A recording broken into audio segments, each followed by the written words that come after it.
memory. So the first kind is recall. This is access to memories without being cued.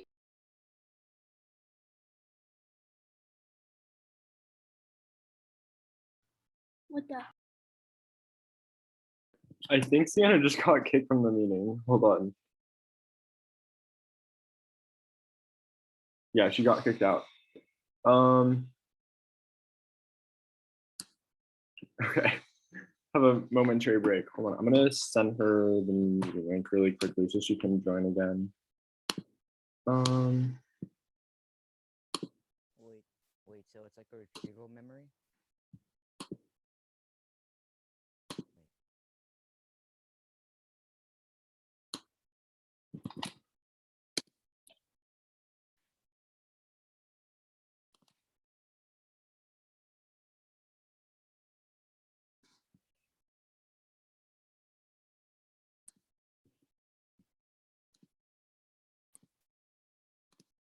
Okay.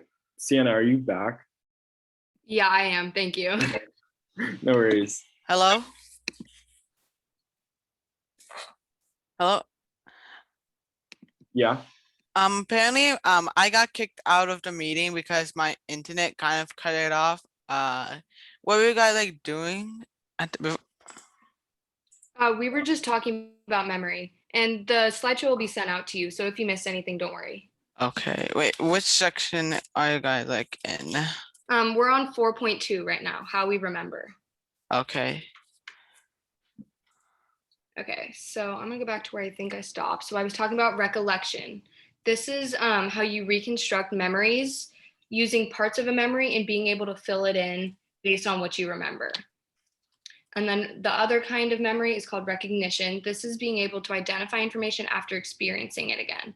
So, like being able to recognize someone in a large group of people, or being able to recognize something after you see it again. And finally, relearning. So, this is after you relearn information, it improves the strength of it by further ingraining it into your long term memory. Okay, mnemonics is another way that helps us remember things. So this is a memory device that aids in retaining and retrieving information. Mnemonics are usually used to remember a group of objects or a list. So for example, over here on the right, we have a picture of the mnemonic to help you remember the list in the order of the planets. So it'll probably be easier for you to remember the sentence, "My very educated mother just served us nachos." It'll probably be easier to remember that in a sentence versus remembering the random 8 words of the planets. Mnemonics help you remember lists in order, basically. Okay, and finally, we're going to talk about the ways that your memory can fail. So the first way that your memory can fail is amnesia, which is partial or total loss of memory. And there are 4 typical kinds of amnesia. The first one is retrograde amnesia.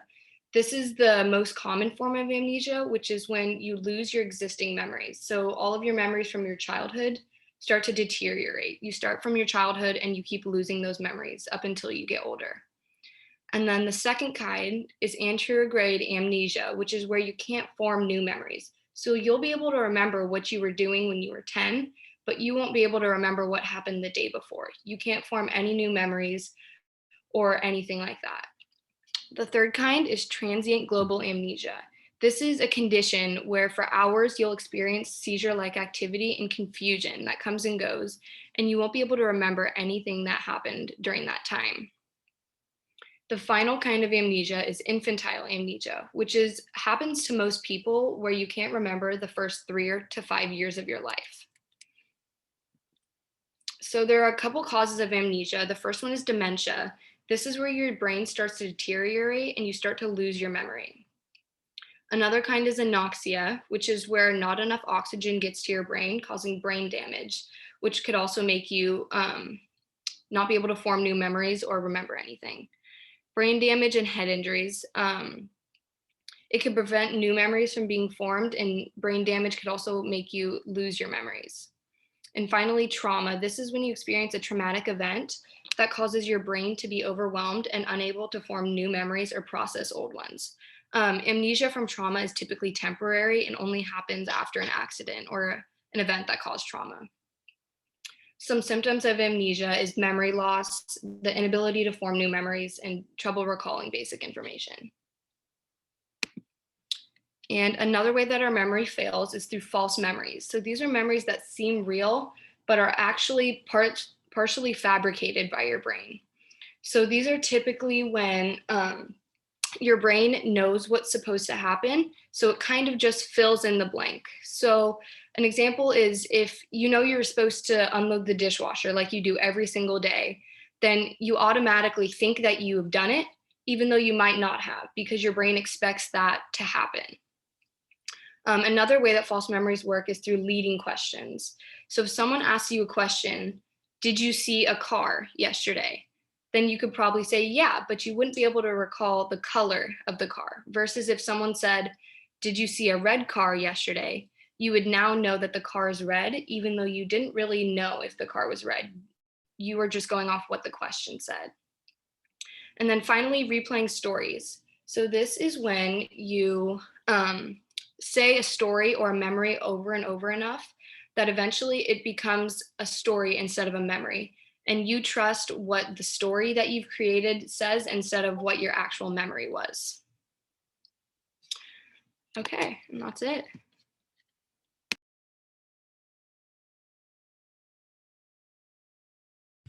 Sienna, did you want me to screen share or did you want to screen share? I can keep sharing if that's okay. Okay, awesome. Alrighty, so we're going to be covering emotions now. Everybody knows what emotions are, at least I hope you do. Alrighty, next slide. Okay, so really quick, we're going to cover like how emotions evolve. It sounds complex, but it's a lot simpler than it sounds, I promise. What's up, Jiha? Where are the slides? Where are all the slides? Like, do you mean you can't see them right now or the link to the slides? Yeah, the link. The link, we're going to send out the link after class.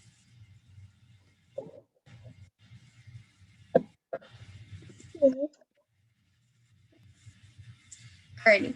So emotions, these can be changed based on different stimuli or actions that can cause certain emotions to come out. So say you hear some really bad news, right? You might feel really sad. Or so different things that happen can affect how your emotions come out. In addition, the place you live in, your environment surprisingly can actually impact how intensely you feel emotions. There was a study that was done actually where people in the South tend to be, they tend to feel things more, almost like more aggressively feeling things.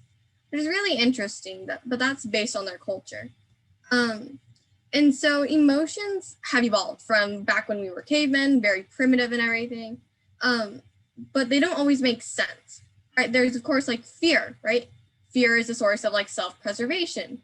But like our love of television and chocolate, is that gonna quote unquote help us at all? Probably not, right? Nope. Television and chocolate, right, isn't the best thing for us necessarily. But then that also brings up the question of like why we love art and music as well, right? Do we need art and music to survive? Not necessarily, and yet we still love it. Now, of course, the most obvious thing that we can love is somebody else, another being, another person, a significant other. And you see that emotion, like your heart starts to beat really fast, your eyes might dilate, you might start to sweat, you get nervous, right? And so these different emotions can be expressed in different ways, but all be described similarly. So television and chocolate, you can love that. You can love art and music. You can love going to the park. You can love a lot of different things, but at different degrees. All right, next slide. Awesome. Okay, so like I kind of already said, emotions influence our actions. And so that can cause us to act really irrationally or rationally. And so rationally just means like to a great extent or like crazy almost. So you might get really, really upset and overreact almost, even if it's not that big of a deal. If you guys have siblings, you might have gotten into an argument where it could have been like, who gets to choose a show on television, right? And you might have a huge fight around that. That could be considered an irrational fight almost. And so we kind of see that we become kind to people who aren't necessarily our kin or family, right? So emotions can affect everyone around us. And of course, we gravitate towards our family, even if we have fights, rational and irrational.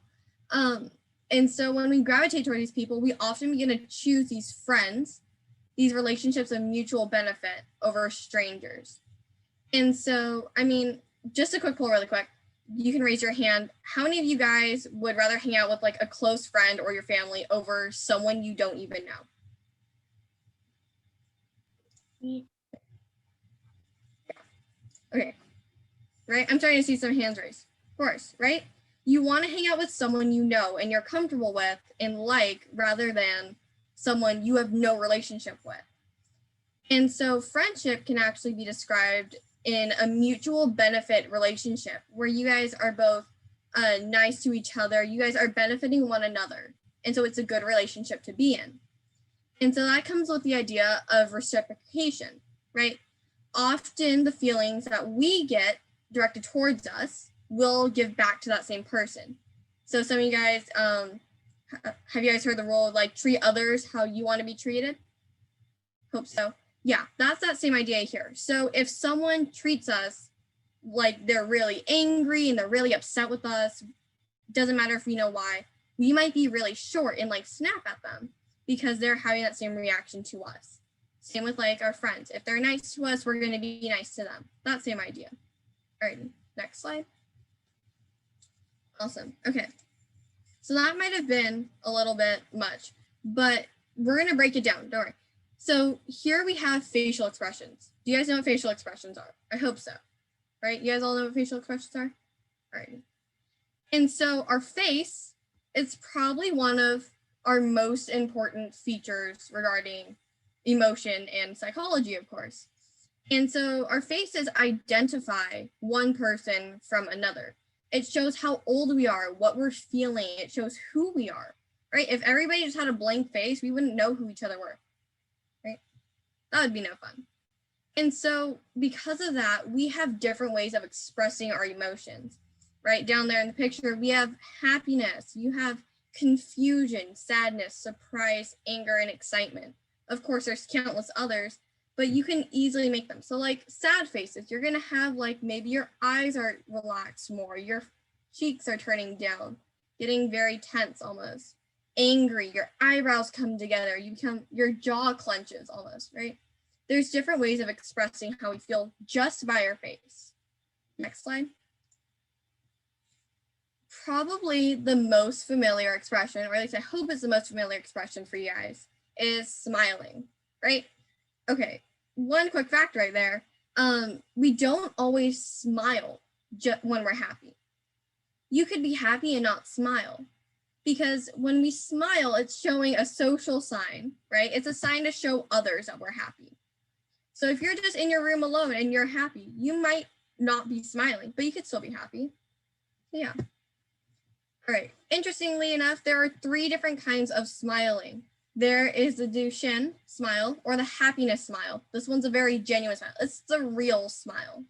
You're going to be having your eyes crinkle a little bit. Your cheeks are going to turn up, everything. You should be able to tell if it's a genuine smile. Then there's the casual greeting smile. This could be used with a stranger who's saying hello. It's just like a little smile with your mouth, nothing much with the eyes. It's the Pan Am smile. And so it's a very basic smile. Like down here at the bottom on the left picture, we have the happiness smile and the greeting smile. Do you guys think the one on the left is the genuine or the fake smile? So this one. Genuine. Genuine. Right. Genuine. Right, I'm hearing genuine, and that would be exactly correct, right? Because his eyes are getting a little crinkled, his cheeks, you can obviously tell they're moving up and everything. Versus the one on the right, his eyes look almost dry. You know, there's not much emotion behind the eyes and everything. But yeah, doesn't mean it's like an always a fake smile. That's just what it's associated with. And then the last kind of smile, not as common, is the appeasement or coy smile. And so this can be associated with like embarrassment. You might be looking away a little bit. And you might see babies using this a lot, actually, or younger children. And one way of taking this look is their way of saying, hey, I'm adorable. Don't hurt me. Like, I'm innocent. Stay away. Yeah. So we have our happiness, greeting, and appeasement smile. Alrighty. Next slide. Alrighty. So now we're going to cover a few crucial emotions. Alrighty. Go ahead and head to the next slide. Awesome. Okay, fear. I'm assuming all of us have some kind of fear. You can go ahead and just say one thing that you're afraid of in the chat really quick. If you want to, you don't have to. Right? Spiders, heights. Tokyo Ghoul, nice. People, horror movies, bugs. Yeah, exactly, right? There's a bunch of different ones. And so fear is a social, but also a not social emotion. And when we say that it's a social emotion, it means that we can fear other people. It means we can fear people around us. But it's also not social because we could be afraid of things as simple as like a flashlight. Who knows? Some people have interesting fears. But yeah, you can fear things that aren't necessarily people or other beings. So examples are, like we already said, spiders. You can fear crowds, different snakes, heights. You can have your arachnophobia, phidiophobia, agoraphobia, acrophobia, all those fun ones. Those are just fancy words for those four. And so basically fear is like this self-preservation instinct that's been primed into us. And we're set up to think that we're scared of this to protect ourselves. But in addition, we could also learn to fear certain things. So I might not be scared of like old Victorian houses, but if I watch a scary horror movie about that, I might become scared of them. And so based on our experiences and different traumas that we potentially have, our fears can change to help trigger that self-preservation instinct. But contrary to that, we don't fear a lot of things that can be considered dangerous. Right? Are you guys scared of cars or different electrical outlets in your houses? Probably not, right? I mean, for the most part, we're going to say like, no, right? But think about it. Everybody uses cars for the most part. Everybody has outlets in their house for the most part. And really, these could be considered like dangerous things, but we're not scared of them because we use them so commonly, right? All right, next slide. Alrighty, kinship. Has anybody heard of the word kinship? Could they tell me what it means? One of you guys can unmute or you can just type in the chat if you have a guess at what it means. I'm hearing like a sense of family relationship. Right, exactly. So kinship is like family. And so there's like two main emotions that cause us to be kind in family life. And so these would be compassion and gratitude. Do you guys know what compassion and gratitude are? Yes? No? It's okay if you don't. Yes. I'm seeing some thumbs up. Alrighty, awesome. But yeah, so compassion and gratitude, those are two emotions that are tied directly to being kind. Those are really good emotions to help us be kind with others. And so one person, Richard Dawkins, he had this theory that he wrote about, and it says that animals are selfish and have to value the lives of others if they are kin. And he kind of took this to humans. You might be wondering, what does that even mean? So there's the idea that animals and humans can be considered really selfish, but they're very selfless when it comes to the kin or their family and friends. So people around them, they'll be very kind and compassionate towards. But everybody else, they're kind of like, you're on your own, buddy. Yeah. So it's that kind of, yep. Next slide.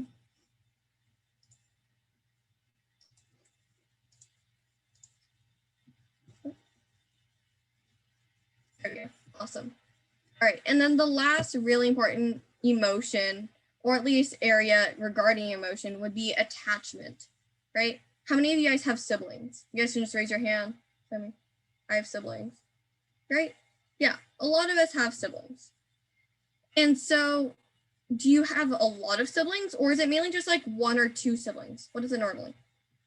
Family. Basically, a sibling is like an older brother or sister. Just like one. Yeah, exactly. So most of us tend to have like 1 to 2 siblings. So say that rounds out to like 2 or 3 kids a family, right?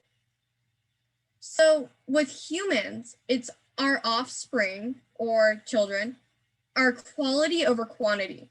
So you know how like insects will have thousands of babies sometimes? Yeah, that's not the case with humans, right? That'd be a lot of work for us. And so because of this quality over quantity idea, we're wired to respond to babies' different emotions and facial features. And so on the other side of that, children, these babies, tend to be drawn to their caregiver's voice, face, and smell.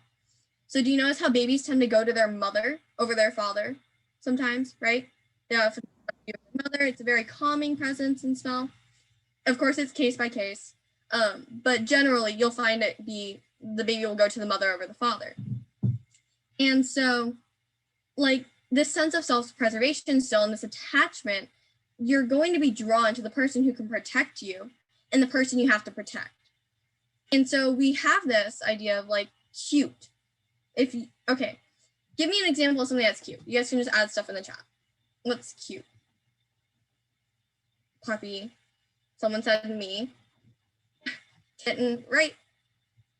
Okay, well, stuff that might share in common is like those big eyes, the upturned nose, right? Of course, the baby fat, the chubby cheeks. And then they're gonna have like a bigger forehead, right? That picture down at the bottom there clearly has some chubby cheeks. Its eyes are very bright. It has a higher up hairline for now, so the protruding forehead, and the nose is a little upturned. And so this baby face that we see is considered and tied to the idea of that they're naive and helpless, but they're also kind and warm.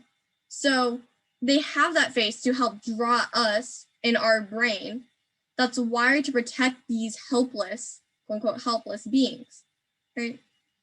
All right. Are there any questions on emotions, guys? Nope. Awesome. Go ahead and go to the next one. Okay, awesome. So the next thing that we're going to talk about is social interaction. So one thing that actually affects how we interact with others is how we perceive ourselves. So most people believe that everybody is watching them and they are super self-conscious and they don't want to be judged. And this really affects how somebody behaves.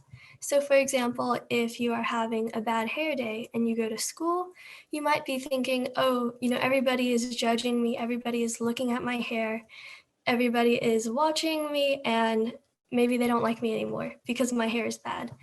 And a lot of people are very self-conscious of this, and this could affect how you behave. So if you have a bad hair day, maybe you try to cover it up with a hat or your hoodie. Maybe you don't participate as much in school because you don't want to draw more attention to your bad hair. And so that can affect how you behave. Or another example is deciding what to wear.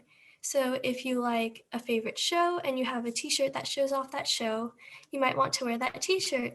But then you are super self-conscious of what other people think. And maybe you think that they won't like you if you like that TV show. So you change your outfit and you don't wear that shirt. So yeah, people tend to believe that everybody is watching them when most of the time they aren't. Most people are worried too much about themselves than to pay attention to other people. So for example, if one person had a bad hair day and another person was wearing a weird shirt, they probably wouldn't even notice the other person had like these issues about themselves because they're too focused on their own issues. And a lot of the times when you're asking someone, what is your biggest regret at the end of their, life, they usually tend to say they regret something that they didn't do or something that they didn't try. So something to keep in mind is just that, the spotlight is not on you. Nobody is judging you more than they are judging themselves.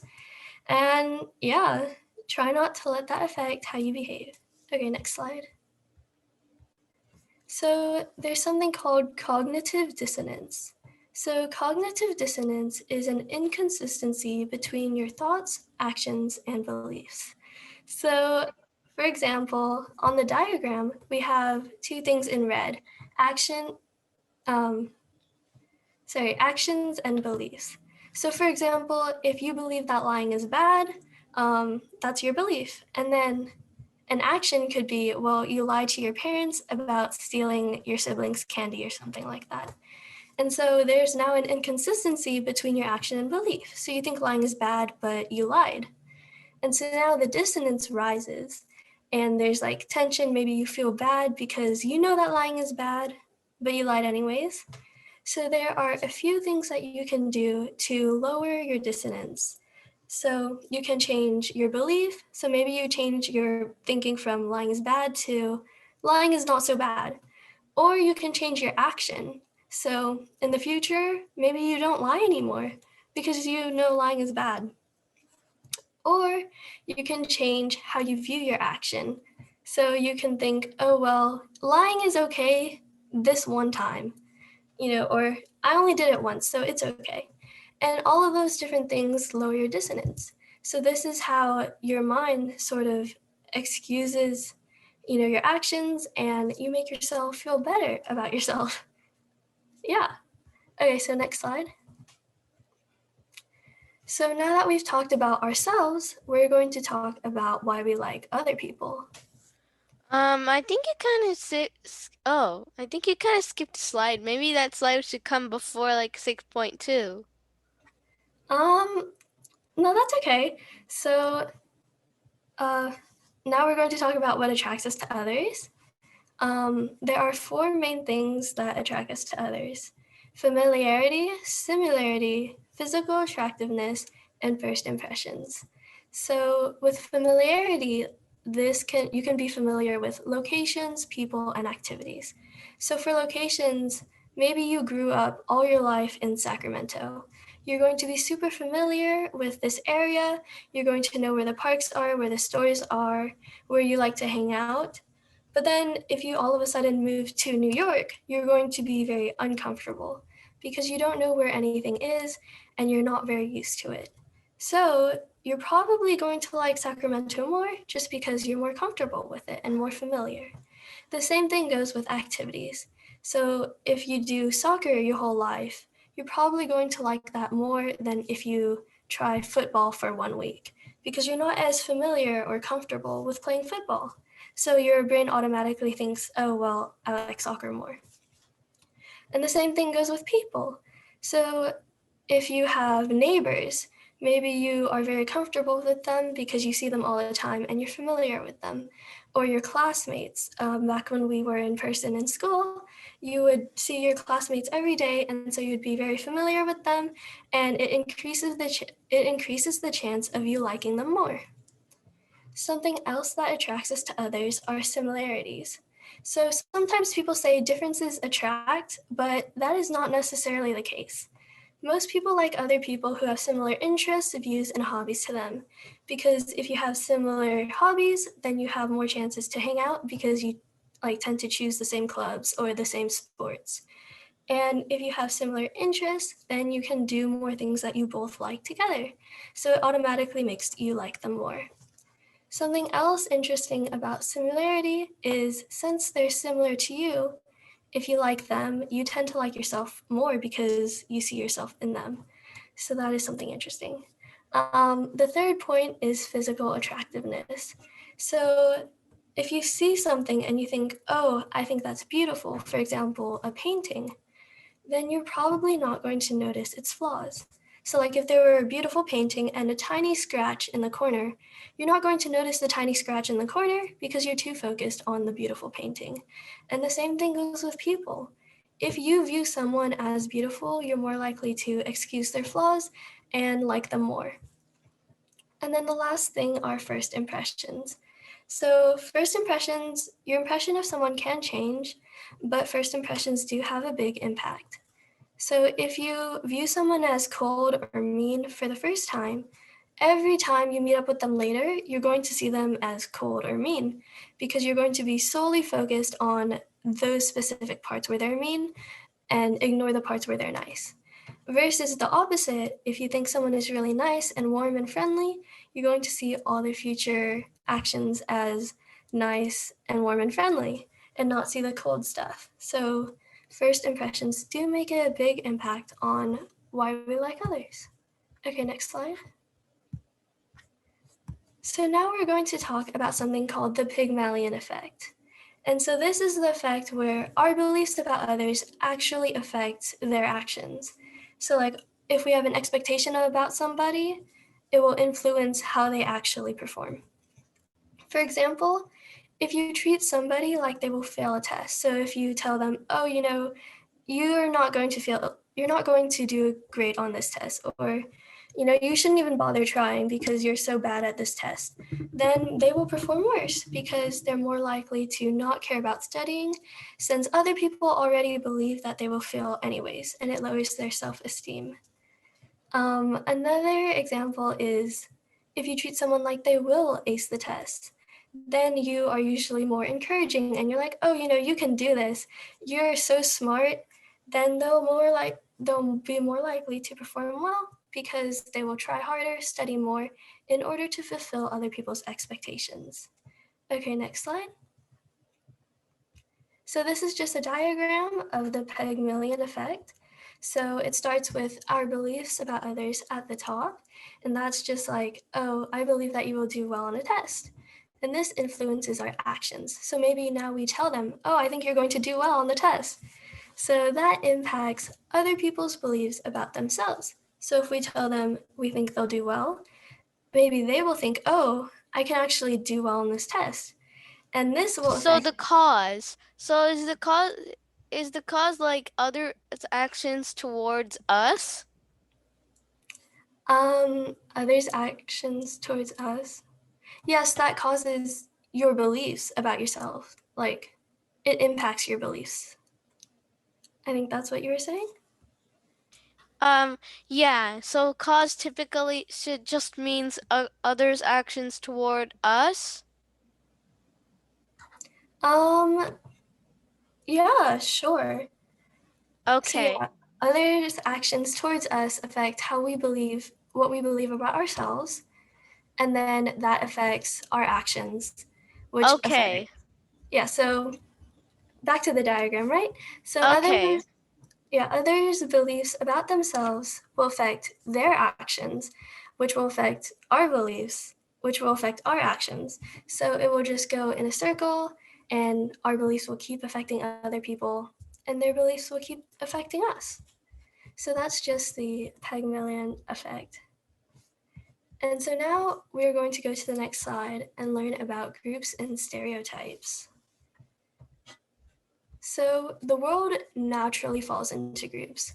A lot of the times when people think about groups and stereotypes, there's a negative connotation, but there doesn't have to be, because the world, like I said, naturally falls into groups. There are groups like dogs, and there are many different types of dogs, but we just group them into dogs, just like we group cats, apples, fruits, vegetables, big things, small things, humans. And so there are a ton of groups, and generalizations can be made about each group. And these are usually based on observations. So if you see a ton of dogs, you notice that they make sounds. And so our generalization is that dogs bark.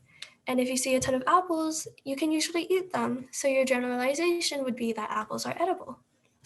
But these things can also have exceptions. For example, if dogs bark, but one dog has a medical condition where they can't bark, then that would be an exception. Or if you find a fake apple that's plastic, then that would also be an exception. And these generalizations are needed to know what to do in the real world. So, for example, like with the apples, you know that you can eat apples because you have made a generalization about them. Okay, next slide. So the next thing is stereotyping people. And this is where it gets a little bit more tricky. So some groups can be age, gender, ethnicity, and jobs. And these stereotypes that we make on other people are based on patterns with our own personal experience.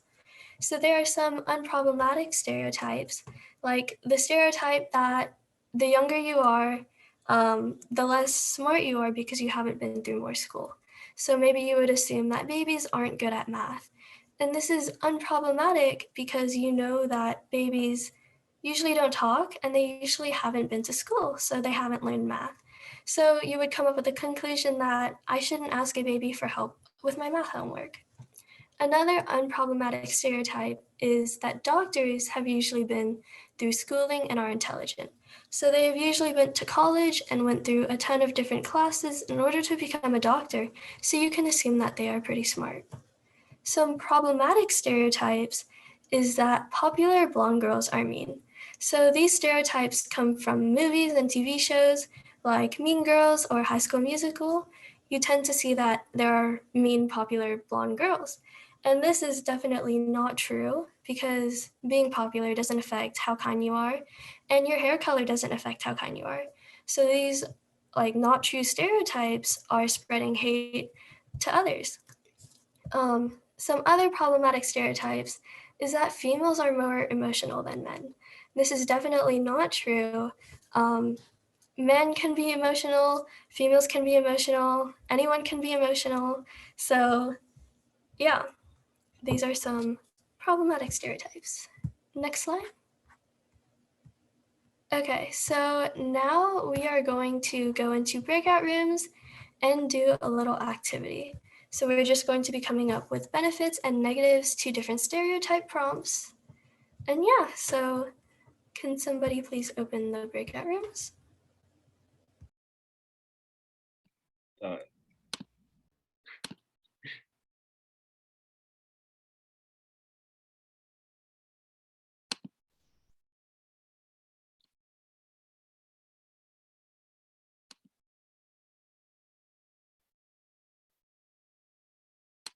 Oh, you guys are on the side.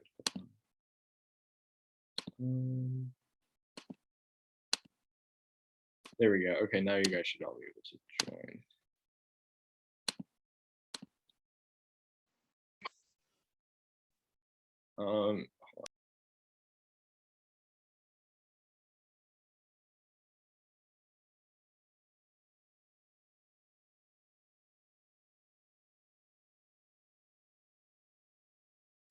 Okay, awesome. So now we are going to talk about unconscious stereotyping. So even though we don't want to stereotype people and we want to be unbiased, most are unconsciously stereotyping everybody in some sort of way, whether this can be race, gender, age, jobs, anything like that. And this is usually based on the environment that you're raised in. So a stereotype that you could unconsciously be thinking of is that rich people are spoiled. And maybe that you've grown up with a couple rich people who may have acted spoiled. So in the future, when you meet a rich person, you think, oh, they're spoiled. And this is going on unconsciously, even though you know that rich people might not be spoiled. So yeah, there are other stereotypes that you can think of that are unconsciously going on in your mind, even though you know that you shouldn't be stereotyping. And to overcome these unconscious stereotypes, the only thing you can do is be more aware of your thoughts and these stereotypes and use your intelligent mind to overcome this. And so now we are going to be looking at a couple pictures and seeing what type of unconscious stereotypes we have in our minds. So we're going to go back into breakout rooms and do another activity. Okay, I'm going to share my screen. So the next thing we're going to learn about, this is my favorite part of the whole class, is clinical psychology. Awesome. So clinical psychology is kind of like the practical application of psychology. So clinical just means like a doctor's office or something. And there's clinical stuff for all sorts of subjects, like clinical dermatology, like instead of or clinical biology is basically just like being a doctor. So it's just like clinical just means like a practical application like to somebody. Okay, so we talked about this a tiny bit yesterday, but we're going to go into it a little bit more. Psychoanalysis. And psychoanalysis is studying the unconscious mind to help cure any mental trauma somebody may be having. So does anybody remember the name of the psychologist whose room this was? Any guesses? He's very famous. Sigmund Freud, awesome. Yeah, so this is Sigmund Freud's room. He would have his patients lay on here, and then he'd ask them questions. He'd talk with them. Oh, that's a really nice stick figure. Wow, beautiful drawing. Yes. And Freud would sit here and he would just kind of like take notes, and he'd ask them questions. He'd do a bunch of different kind of like techniques that we're going to talk about. Okay, so the first kind of like use of psychoanalysis was on a patient named Anna O. This is a pseudonym, it's not her actual name, but she was treated by a man named Joseph Breuer. And Joseph Breuer was kind of like Sigmund Freud's friend. They were besties in the 1800s. And Anna O was a woman experiencing hysteria. And hysteria just means like the symptoms of psychopathology, basically like when something goes wrong in your mind. So she was experiencing a bunch of terrible things like hallucinations. That's basically when you see something that's not actually there. She had personality changes. She'd like fluctuate between different people, and rambling speech. She would just like start going on about random things that just came out of her head. And Joseph Breuer was a psychologist, and he was really interested in this. So he came and he spoke with Anna every single day. He'd walk up to her house, have a conversation with her for like tea. And he did that for 18 months. And what he eventually discovered was that Anna was having a lot of psychological trauma about her father, who had died a few months before. And she never really got to express her feelings about her father. And because she kept all of those emotions repressed in her unconscious mind, she was having a lot of psychological trouble because she was repressing her emotions. And Breuer discovered, after talking with Freud, that there must be this thing called the talking cure. And that's basically making the unconscious conscious, which decreases the symptoms of psychopathology. So there's a lot of big words right there. So remember, unconscious, those are the things that we aren't actually aware of. So if we have some sort of grief, or we have some sort of conflict, like the cognitive dissonance that Ali was talking about earlier, if we have some sort of conflict between our actions and our beliefs, or if we have some sort of grief in our head that we're not really expressing or understanding, we might have hysteria, which has all of these terrible symptoms. And if we bring those unconscious conflicts and we make them conscious and we understand them, then our symptoms will be cured. And that's basically what psychopathology is. It's curing our conflict by making it conscious. So it's just like kind of using awareness. So here's this, it's a really good video, and it kind of talks about what psychoanalysis actually is. And then after we do that, we're actually going to do psychoanalysis on a case study. So pretty fun. Make sure you pay attention to like all the different techniques, because we're going to use some of those.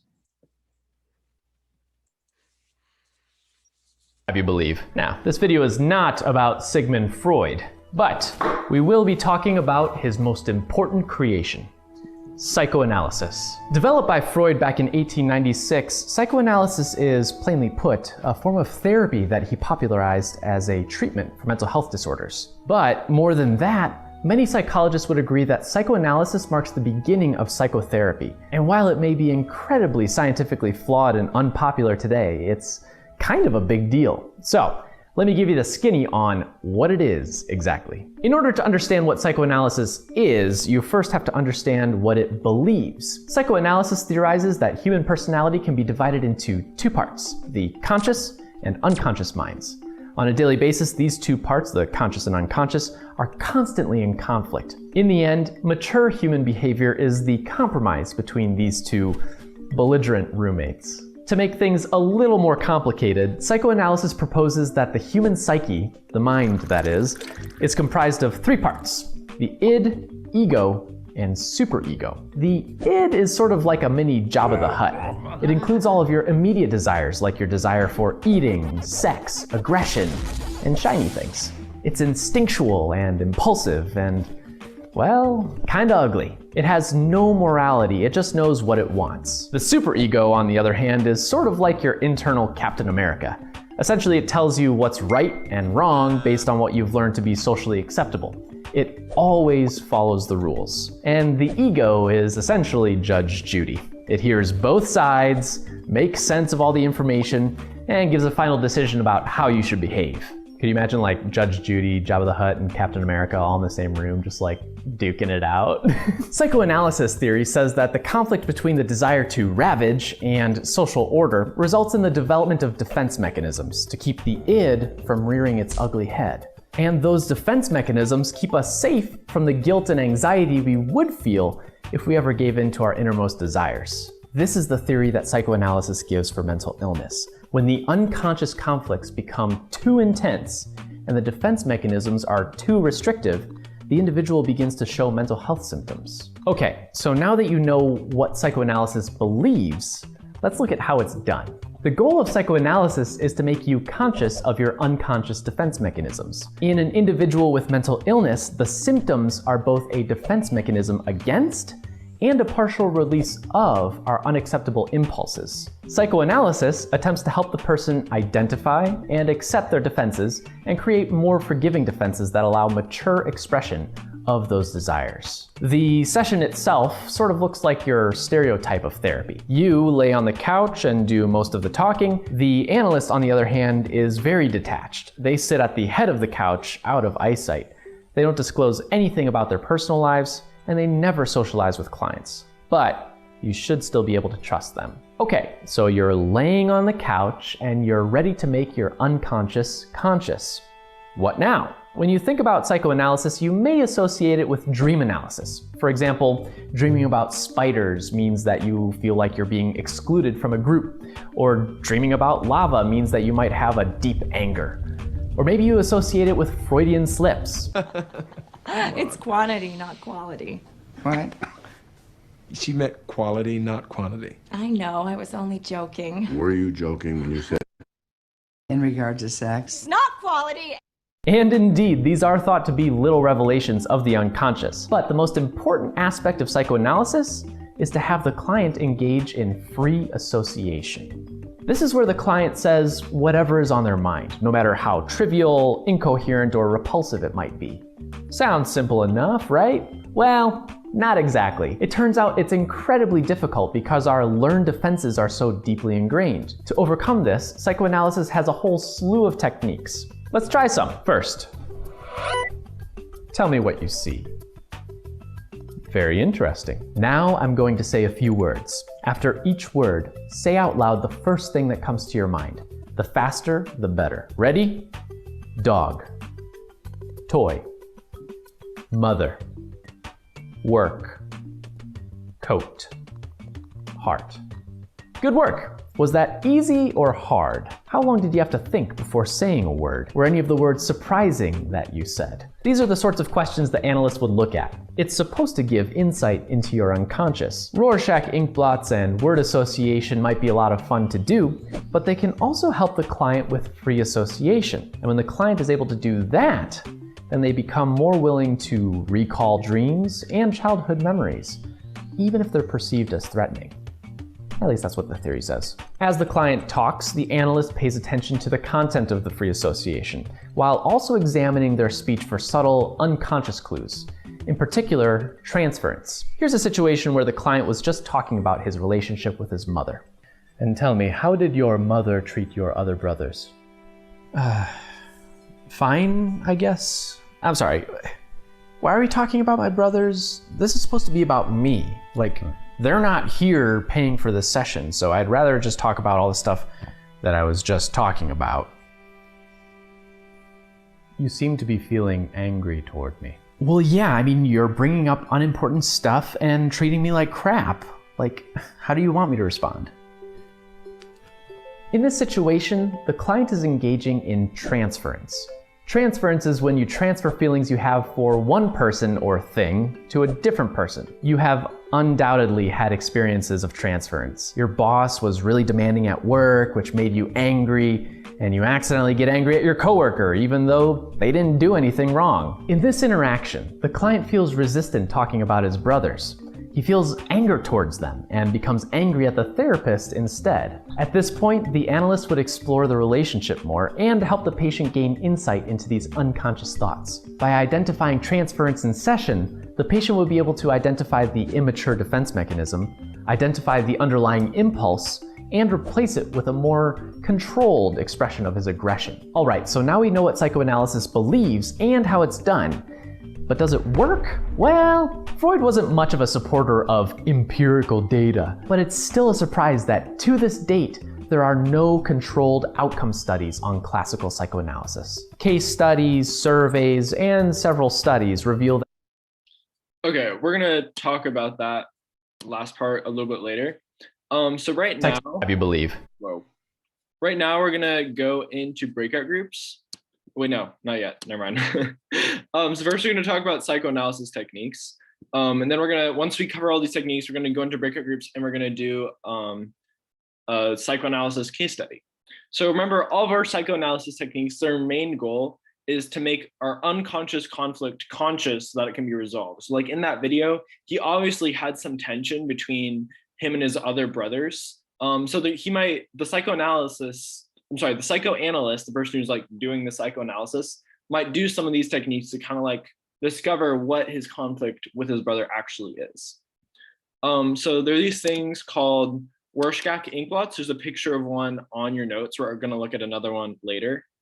There's also free association and dream analysis. So Rorschach ink blots, that's where people will like have a piece of paper, they'll drop ink on it, and then they'll fold it up and open it back up again. So you get this like symmetrical picture. And then the psychoanalyst will ask the client and be like, what do you see in this image? And their unconscious mind is going to try to start like interpreting like what actually is in this image. And whatever things they might say might have to do with their unconscious conflict. So like the guy who is having some trouble with his brother, they might say like, oh, it looks like my brother's face or something. And that might show that he has a lot of unconscious resentment toward his brother. And then free association, that's when you say whatever comes to mind. We're going to do some of that in a little bit. And then there's also dream analysis. Remember, dreams are part of our unconscious mind. So our dreams often kind of like symbolically expose some of the things that are happening in our lives, but they do it unconsciously, and they do it through symbols and metaphors. Okay, so we're gonna do some free association. Obviously, we can't all like say the words out loud. So once you see the word pop up on the screen, just type whatever comes to mind in the chat, like literally whatever it is. And this is really hard because normally we learn in society that we have to have a filter about what we say, but we're gonna try doing this without any filter. So whatever we see, just write the first words that come to mind. So I hope the chat is going to blow up in about 5 seconds. Okay, so ready? And go, pencil.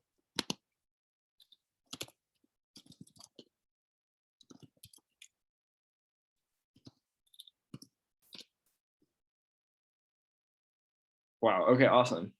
So I see a lot of school yellow, paper, eraser, writing. Yeah, we all came up with some pretty much the same things that are associated with pencil. Okay, so now we're gonna do another one. You guys, so make sure you're ready. In 3, 2, 1. Sibling.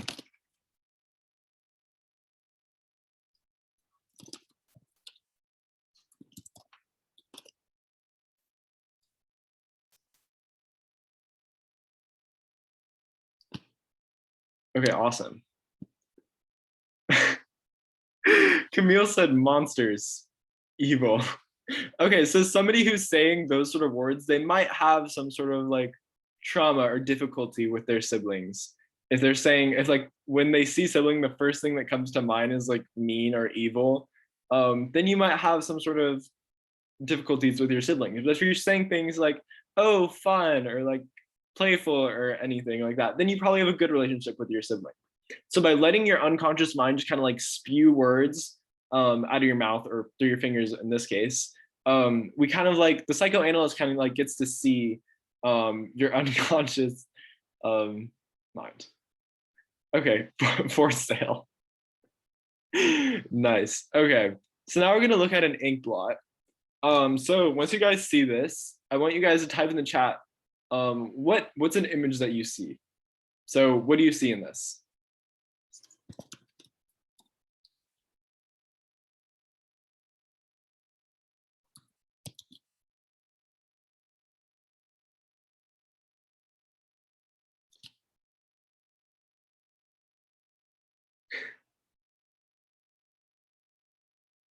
Awesome. Okay, so I have a question for some of you. Sienna. Sienna said Stormtrooper from Star Wars. Sienna, are you a Star Wars fan?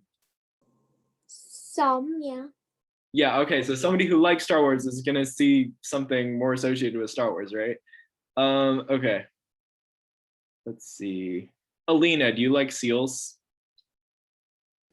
Honestly, I just saw like a seal face with like a pug face in the middle. Okay. So I'm not really like, they're not my favorite animal, but yeah. Interesting. Okay. What else? Somebody said poodle. Anushka, do you have a poodle? Or do you know poodles? No. Do you have any friends with poodles?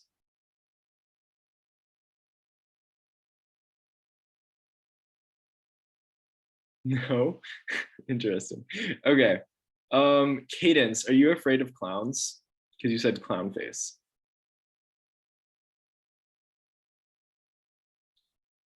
Yes, Cadence is afraid of clowns. So although like none of us might see a clown right here, Cadence might see the clown because their unconscious mind is going, oh my gosh, is that a clown? Oh my gosh, I'm so scared of clowns.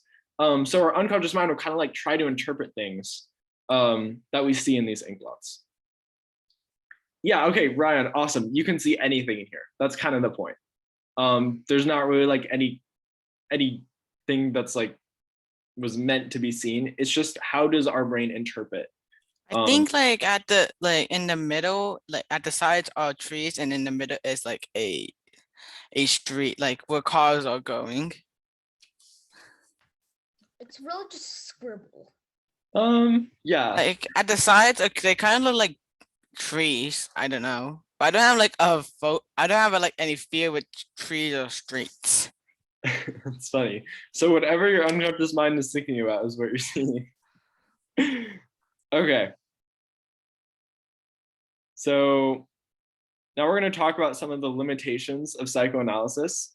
So psychoanalysis is best for anxiety disorders. And those are disorders where people like really tense all the time, like they're expecting something to happen.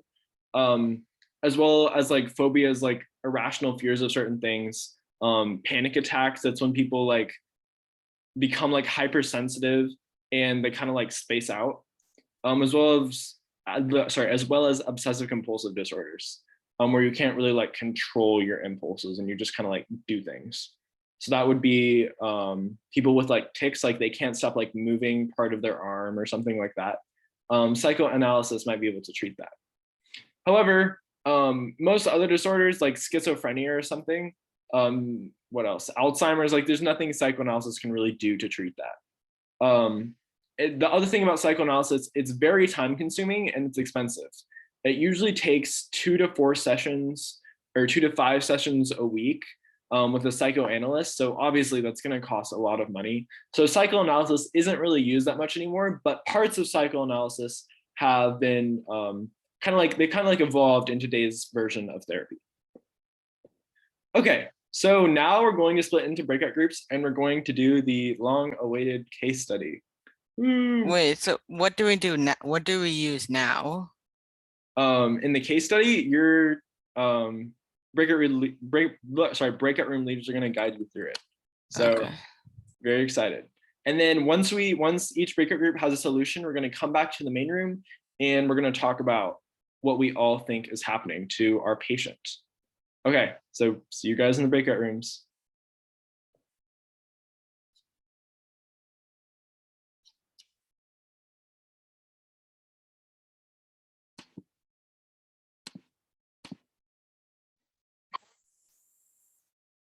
Okay, guys, I'm going to share my screen. Awesome. Okay, so we are going to kind of like observe a psychoanalyst's investigation of a woman whose name is Amelia Huggins. Amelia is 35 years old. She is a single mother of a 10-year-old, and she works as a cashier at Walmart. So just based on this information, what do you think about Amelia? Do you think she's rich? Do you think she's poor? What do you think her financial situation is? Let's just start with that. She works very hard, probably not too well off. Yeah.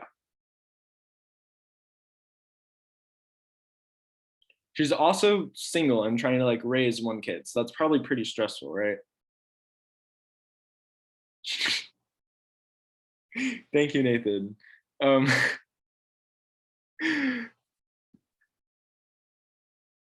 Okay. So yeah, she works as a cashier, which is not a great job, right? Probably minimum wage or like slightly above minimum wage. Interesting. Okay.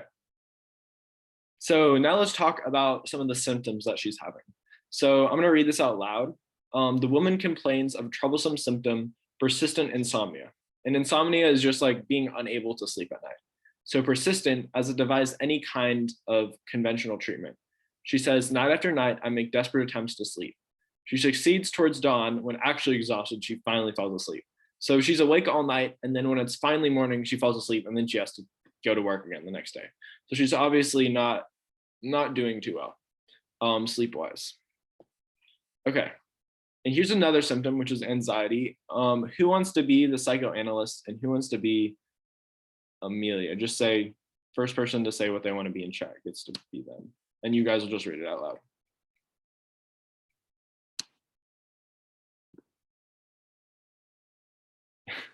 Okay, who wants to read?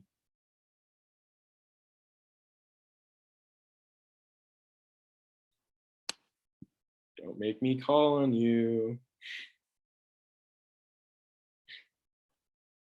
Nobody? Nathan. Oh, okay, Mehek, okay. Am I saying your name right? How do you say it? You were saying my name right. Mehek, okay, awesome. So Mehek will be the psychoanalyst, and Emma, you're going to be Amelia, okay? So Mehek, take it away. What brings about this condition? Something like an anticipation, as if I were expecting something and we're not sure what. Would you please try to remember some circumstance when you experienced the same thing? I insist. Exams, maybe when I was at school, or Christmas Eve, rather when I used to wait for Santa, or why not, when I would plan a trip or a celebration and would eagerly count every minute to it. Any trouble at work or any problems with your children? None, came the unwavering reply. Nothing special. Sorry, that wasn't supposed to be read, my bad, but yeah, awesome. So what do we think Amelia is experiencing? She's like expecting something, right? She says she's like waiting for something to happen, like it's Christmas Eve and you're waiting for Santa to come the next day with all the presents. So that kind of like feeling that something is about to happen is called anxiety, or like you're anxious about something. Okay. So interesting. So we know she's poor, probably. She feels like something is about to happen. That's what we know so far, right? Okay, so the psychoanalyst kind of wants to investigate the financial situation a little bit more. So Mehek, can you read the psychoanalyst part a little bit? What is your financial situation? It must be hard trying to raise one child by yourself.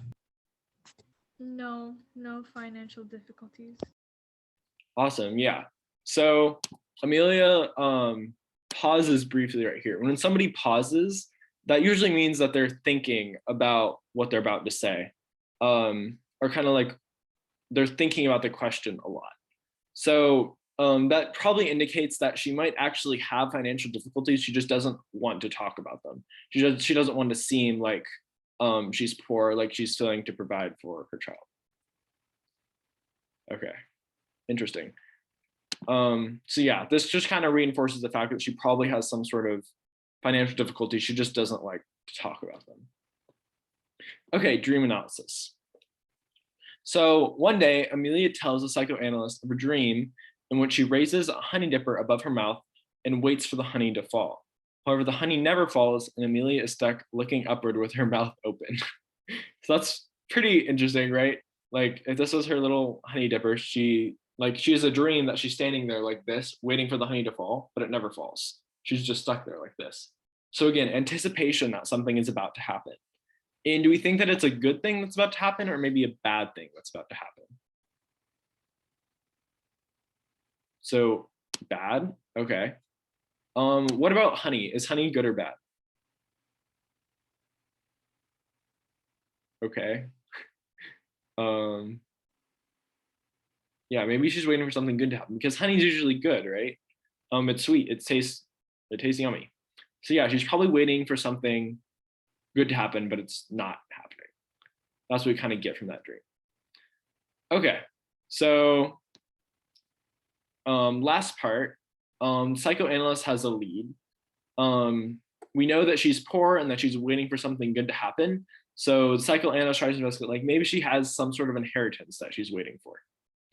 So do you guys want to read this? Heck, you can start. Do you happen to have a dying relative? Are you looking ahead to some inheritance? Yeah, it's my uncle. He's over 80 and he's awfully rich.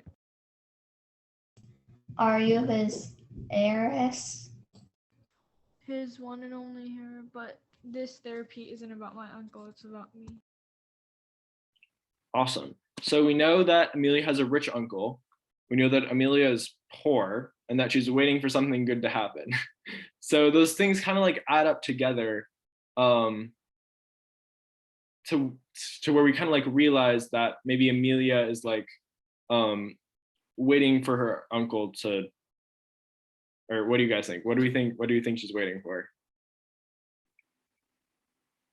Yeah, waiting for his uncle to die. Yikes. She also does some transference right here. She says, but this therapy isn't about my uncle, it's about me. So this kind of indicates that she doesn't like talking about her uncle's death. Although unconsciously, she's excited, right? He's over 80 and he's awfully rich. She's like, oh yeah, I have this really rich uncle, but I don't know, we're not going to talk about him. Interesting. So what do you guys think Amelia's internal conflict might be? Why might she be feeling really bad?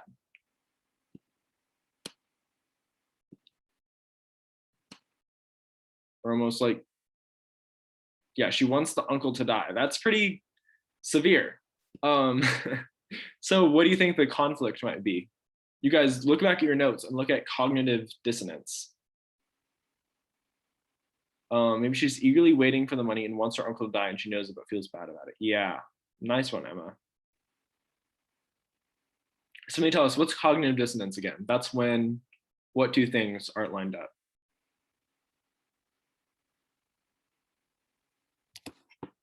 Yeah, when your actions don't align with your beliefs. Perfect. Oh, so the action in that case would be like wanting her uncle to die, and her belief would be feeling guilty about her uncle dying. Awesome. Okay, great job. I'm gonna check how the other groups are doing. But I think we have a pretty solid answer. Good job, guys. Let's see, where's everybody else? Or do you guys have any more further thoughts about what you might be experiencing?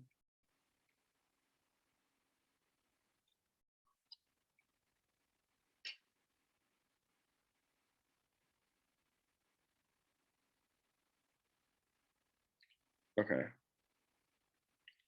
Looks like most groups are done. Interesting. She went on. No way, she probably knows that he wants to die, so her moral's like, yeah. Do you think she consciously recognizes that she's having this conflict, or do you think it's just unconscious?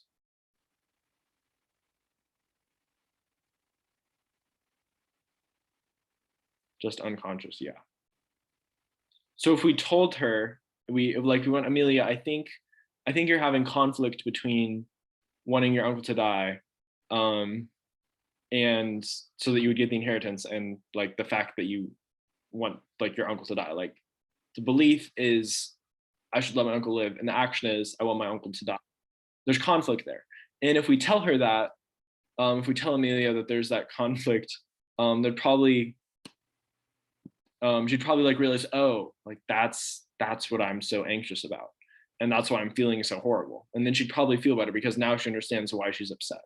So a lot of times people have unconscious conflicts that kind of like make them grumpy, or in this extreme case, like they make them anxious and they make them unable to sleep at night. And once we realize what those issues actually are, then we feel a lot better about ourselves, because we can resolve them. Okay, I'm going to close the breakout rooms and we're going to see what the other groups have to say.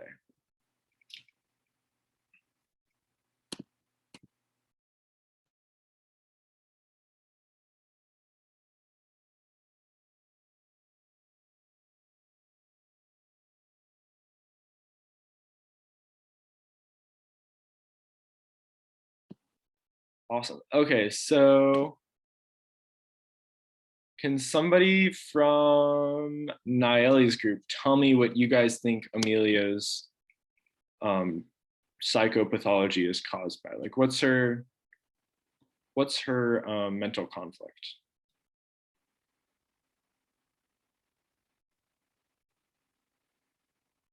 And somebody from my group, feel free to do the same. I think there's one more group here. Who is it?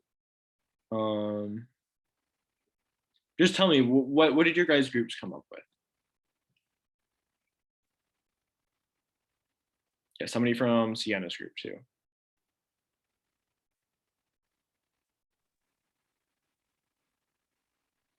You can type it in the chat or raise your hand.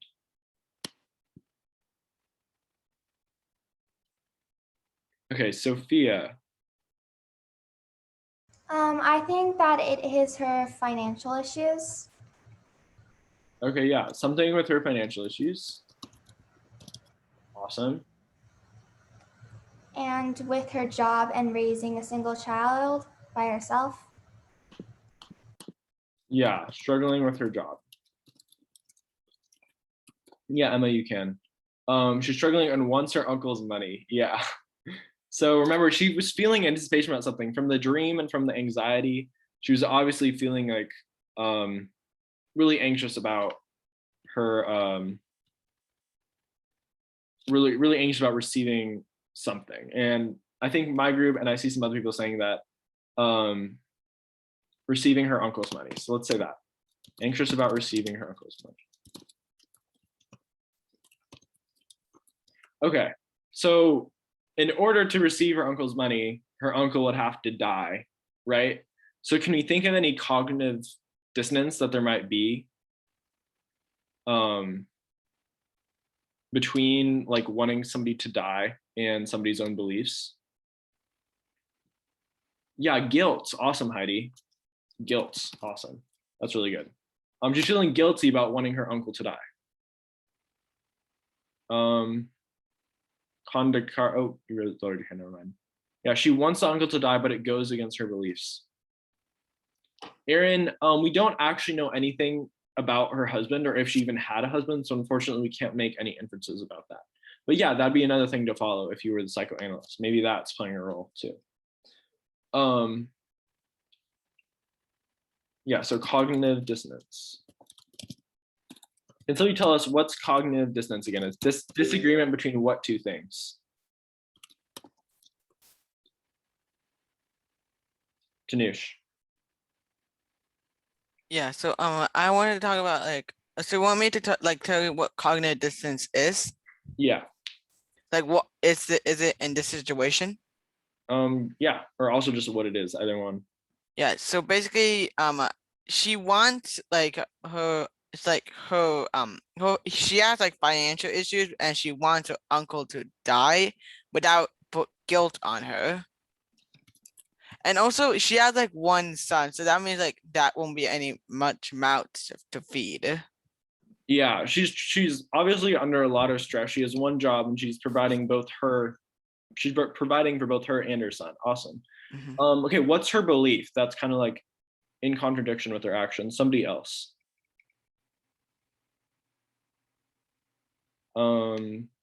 Sophia.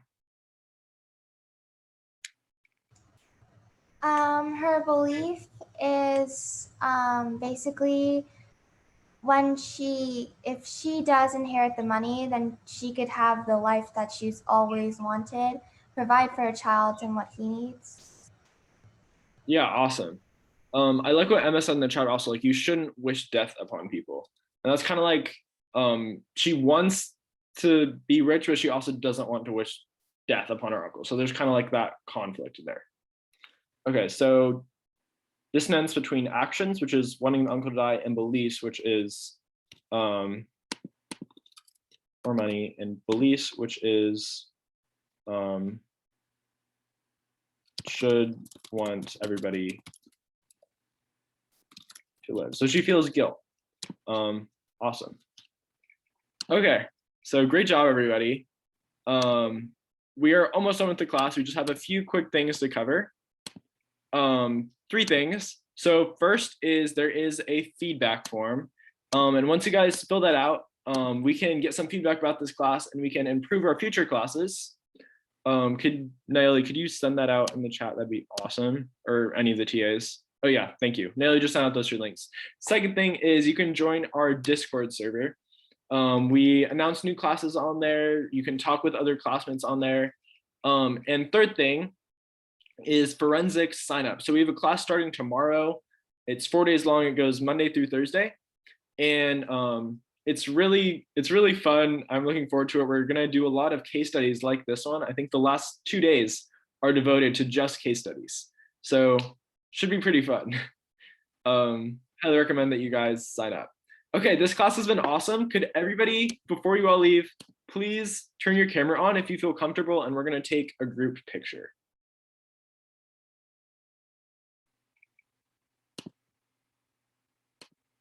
Okay, so we're gonna take that picture in 3, 2, 1, smile. Awesome. Okay, this is so fun. I hope you guys sign up for forensics, or I hope you guys look out for some of our other courses. Bye. Thank you. Thank you. Bye. Bye. Bye. Bye. Bye. Bye. Thank you. Thank you. Bye. Bye.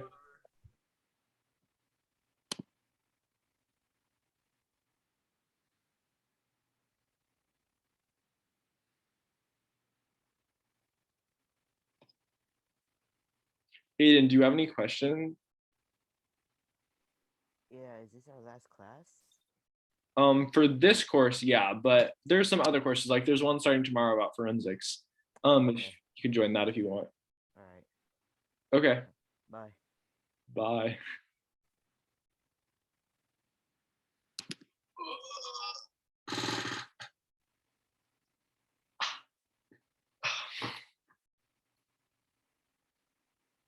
Good job. Okay, I'm gonna stand up because I've been sitting too long. Charles, it's still recording. Oh, lol.